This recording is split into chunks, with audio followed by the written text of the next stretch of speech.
What's good, guys? Full Guard MMA back with another one. UFC Fight Night. Davison Figueiredo versus Peter Yan in Macau, China. We going all the way across the world in this one. Y'all know, for the hardcore fans, this is a banger of a fight. One of the most exciting fights for me personally. Man, let's get into it, yo. Let's start with the first fight of the night. We have Mahashate versus Nicholas Mota. Nicholas Mota coming off a knockout win against Tom Nolan.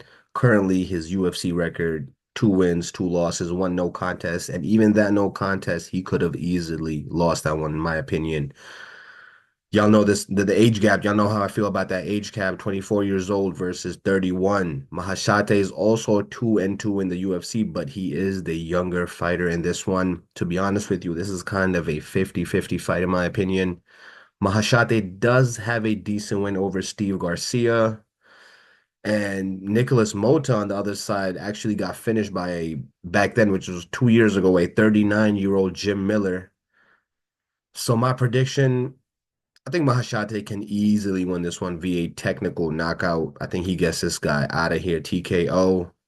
On to the next fight. And y'all gotta forgive me, these names. Some of these names are kind of tough, so y'all gotta bear with me. A lot of these road to UFC fighters making their debuts.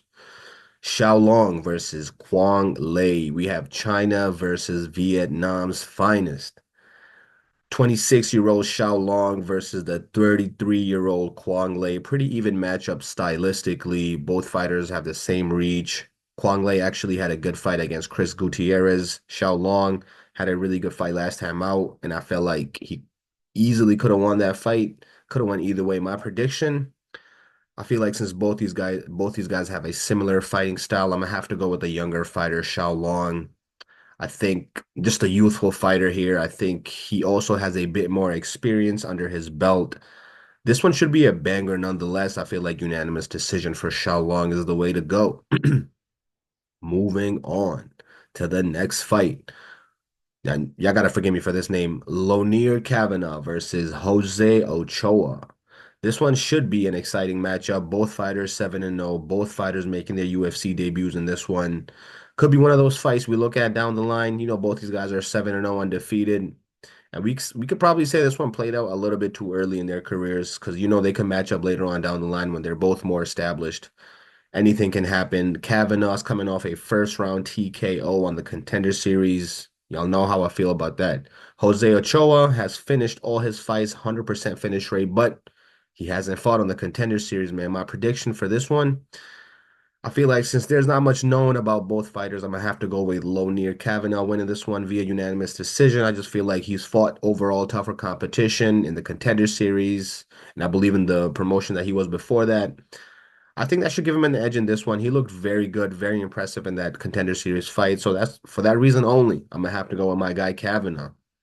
On to the next fight. And bear with me, this name is tough. Niam Jargal Tumen Dembarol. Let's call this guy Tumen. I've seen other places, other other channels call him Tumen versus Carlos Hernandez. What a name, my boys. What a name. And what a debut. Unless he gets fraud checked by Carlos Hernandez, because Carlos Hernandez is a UFC vet, man. He got that experience. He's fought tougher competition. So this could be a recipe for disaster, man. This could be a solid recipe for a crazy upset. And also, Carlos Hernandez does need a win badly, man. And I smell something cooking, man. I smell something cooking. I smell an upset cooking, maybe. Two men. He looked okay on the road to the UFC. He did get a submission victory in there and has 5 total submissions on his record. Um, Carlos on the other side has looked shaky, man. He's fought better competition, but he's looked shaky. I don't know where his confidence is at this point. He doesn't really have knockout power. Also got knocked out by Tatsuro Taira. Ooh, I might be buying the hype here. I might be buying early, man, but I'm gonna have to go with Tumen, man. I think he gets this one done by submission, man. I think he's solid. That's solid grappling. I think he can take this one. On to the next one, man. The women's strawweight fight. Shi Ming versus Shao Kan Feng. Shi Ming coming into this one, picking up 2 decision victories on the road to the UFC. Xiao Feng also has 2 wins. But one, I think her first fight was a first round knockout. In my opinion, Shi Ming seems to be a good grappler. And Xiao Kan Feng, Got some power in them hands, man. Got some serious, serious power in them hands. 22-year-old Feng versus 30-year-old Xi Ming, and y'all know how I feel about that age gap. The age gap is always serious. It's always an eye opener for me. Gotta go with the younger fighter, man. I have to go with the younger fighter, Xiao Can Feng. In this one, she looked more impressive in the contender series, on the road to UFC. So for that reason, I'm gonna have to go with her. On to the next fight. We in the flyweight division. So we have Kiru Singh Sahota versus Dong Hoon Choi. The odds for this fight are split even, man, right down the middle. We got the undefeated Dong Hung Chao versus Kiru Singh Sahota. These names are tough, guys. Y'all gotta bear with me. Sahota representing England, Choi representing Korea. 8-0 for Choi, man. 12-2 for Singh. Dude got half his wins via knockout. Very even matchup right here. I see why the odds are split in between. Here's the thing, man. Both these guys are young, 29 years old, 25 years old. Kiru Singh Sahota, man, got crazy height and reach advantage in this one. And he can also grapple. He can do it all. He can mix it all up. And on the other side, Dong Hun Cha is undefeated, man. Choi is undefeated, but both his wins were very close split decisions on the road to UFC. Ooh, a very tough fight to predict. I can see Kiro Singh Sahota using that height, using that reach, using his grappling, his all around game. I feel like he could use that to his advantage and win this via unanimous decision. Should be a good fight nonetheless. On to the next fight. We have Birjeng Jilisi versus Samyang Yu in the bantamweight division. Now, this is another coin flip of a fight, very even. Both fighters are the same age, 29, 28 years old. Samyang is a slight favorite, but do people really think he's the better grappler here? Samyang has total 5 submissions on his record. Jilisi has 10 total submissions on his record. He did get finished twice via submission. Some Young Yu is definitely the more aggressive grappler. He's definitely attempts more takedowns. Ulysses can grapple too, man. This is probably to me it's a pretty even matchup on the ground. So I'm not seeing where Vegas is seeing him being the favorite. So I'm low key feeling the upset in this one, man. I'm low key feeling the upset pick here. I'm gonna have to go with Ulysses winning this one via submission. A very live underdog in this one, just my opinion. On to the next fight. I believe this might be the start of the main card. We have Zhang Mingyang versus Ozzy Diaz. Now, Ozzy Diaz making his UFC debut after getting brutally knocked out by Joe Pyfer. Joe Pyfer got them hands, man. To be fair to him, though, he did get 2 knockout wins after that in LFA. Um, Zhang Mingyang looked impressive in his UFC debut, man. He looked really impressive in his UFC debut, getting that first round knockout over Brenson Ribeiro, who was also making his UFC debut. So to be fair to him, both fighters were making the UFC debut. Ooh, Zhang Mingyang, definitely a finisher for sure, man. Dude has a ton of knockouts on his record, on a crazy win streak as well. And to be fair, so is Ozzy Diaz, man. He's also a finisher, but he is a little bit more chinny. He is a little bit more chinny, and for that reason and that reason alone, I'm gonna have to go with Zhang Mingyang winning this one. I think he gets Ozzy out of there via knockout, man. I think he can get this one done. Maybe even brutally, who knows? On to the next fight, man. Volkan Oezdemir versus City Kickboxing's finest man, Carlos Ulberg. Not the finest, but you get the drift. Volkan Oezdemir coming into this one off that crazy knockout on Johnny Walker. And I know that's a long list. I know that's a long list of people that's knocked out Johnny Walker, but still, man, impressive nonetheless. Johnny Walker was making a run. I thought he might even have another run in him, but Volkan Oezdemir shut that down. I like Volkan, man. I'm a fan. But he just seems to lose to like the best of the best in that division. He's lost to Yuri Prochazka. He lost to Magomed Ankalaev. He lost to Nikita Krylov, to name a few. And since we named him the best of the best, he's also lost to Anthony Smith. He's also lost to Dominic Reyes, the best of the best. You feel me? Just a little joke in there for y'all. And now on the other side, man, we have the surgeon Carlos Black Jag Olberg, man, has been absolutely on fire lately. 6 fight win streak in the light heavyweight division, man. That's not easy to do, man. These guys are powerful punchers, man. City Kickboxing does not play around. My prediction for this fight, man, I feel like should be a good stand-up battle, but I just think that's exactly how Carlos Ulberg wins his fight, man. He excels in those kinds of fights. I can see him winning this one via unanimous decision. And maybe even he could even get a TKO finish, man. He could just probably pattern him up, just what I'm saying, work him down like a piece of meat, man. Work him down until it's ready to get cooked. So I got Carlos Ulberg winning that one, unanimous decision or knockout, either one. On to the next fight. We have the Joker, Wang Kong versus Gabriela Fernandez. Wang Kong came out in that crazy face paint. So shout out to her, man. She's really putting her best foot forward, really promoting herself. I love it. I love seeing when fighters do that. Excuse me. The undefeated Wang Kong. 6-0. Gabriela Fernandez is playing a spoiler here in this bout. She could she could be a very, she could spoil the fun for everybody in China. Wang Kong is a heavy, heavy favorite in this one because she looked impressive in her UFC debut, man. Got that knockout quick. Gabriella on the other side, kind of been a decision merchant, man, since joining the UFC. A bunch of decisions on her record. So I think the UFC setting up Wang Kong. I'm saying I think she wins this by knockout, man. I can see her getting the crowd into it. I'm saying hometown heroes. If they win by knockout, man, the crowd goes crazy. So I'm expecting China. At this point of the fight night, I'm expecting the crowd to go crazy. This one should be a good fight nonetheless. I got Wang Kong winning this one. She could even get this one by knockout. On to the next fight, we have Song Kenon versus the Kung Fu Master, Muslim Salikov. Man, why they got the 40-year-old Muslim Salikov out in China, man? That's so messed up. Messed up, man. Y'all know how I feel about these age gaps, man. 40 years old. Song Kenan on the other side. I don't know what the UFC is doing here, man, because even at 40, Muslim Salikov has been doing his thing, man. He's coming into this fight off a split decision victory over Santiago Ponzinibbio. And anytime I watch Song Kenan, man, I just remember Ian Gary knocking him spark out.